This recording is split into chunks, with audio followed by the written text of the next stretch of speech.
So I'm going to talk to you about the health impacts of climate change. That is quite a mess. That's about 1,400 cars producing about 44,000 pounds of carbon dioxide per day. Imagine that happening in every city across the globe, and that's a lot of carbon.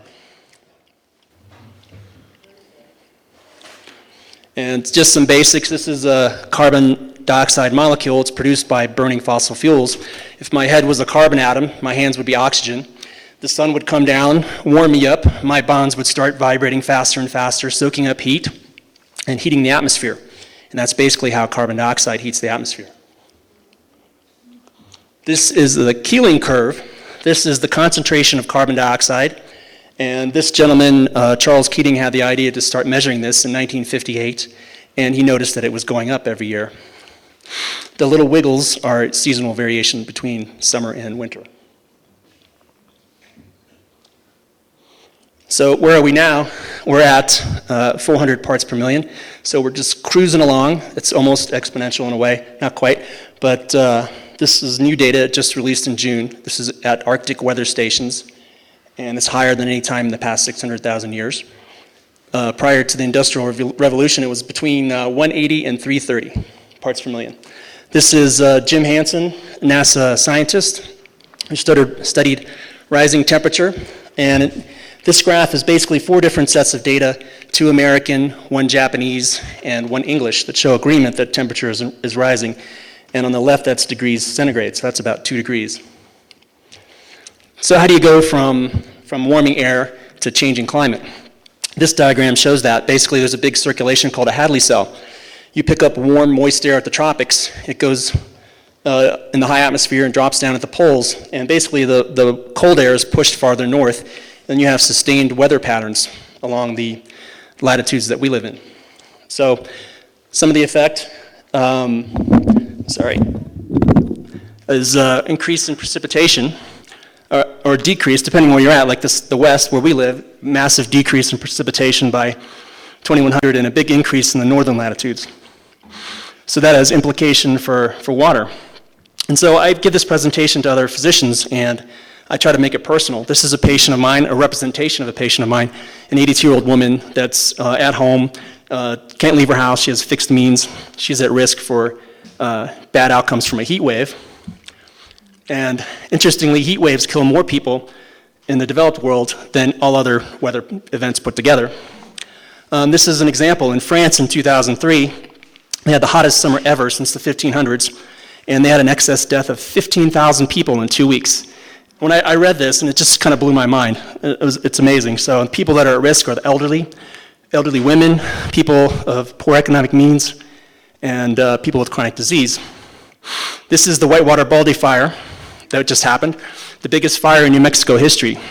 Interestingly, every year we seem to be having the biggest fire in New Mexico history. So what are the impacts of that? I think pretty significant, and I'll tell you a case here. So I had a patient in the ED at UNM who had a bad asthma attack, and she came in. It was from forest fire smoke that came through her community. And so I think it matters if you have lung issues. That's a lot of people, emphysema, heart disease, asthma. This is kind of busy, but what it shows, this was a fire that was studied up in Canada. The top graph is particulate or smoke. The bottom are physician visits for respiratory complaints. The little gray squares at the bottom are the baseline, the previous 10 years of data, and the little circles above that are with the forest fire. You can see there's a lot more visits to the doctor for respiratory complaints. I went to med school in Denver, and one winter I was doing a surgery rotation, and we had a gentleman come in, homeless guy, a veteran, and basically we had to take both his feet off because he had really bad frostbite, and his feet were dead. So if you're homeless, if you're very poor and you have limited means, you're at very high risk for extreme climate. As an example, this is Hurricane Katrina. 971 deaths were directly attributed to it. And of the survivors, 20% of those with chronic disease basically cut back their care or stopped altogether because they didn't have access. And I think this is probably a taste of things to come. This is a study done by Sandia Labs. Very interesting. This is based on water alone, or lack of water, the change in water. There's about a $2 trillion loss in the gross domestic product by 2050 for the country, and you can see New Mexico there is one of the states that's pretty heavily impacted.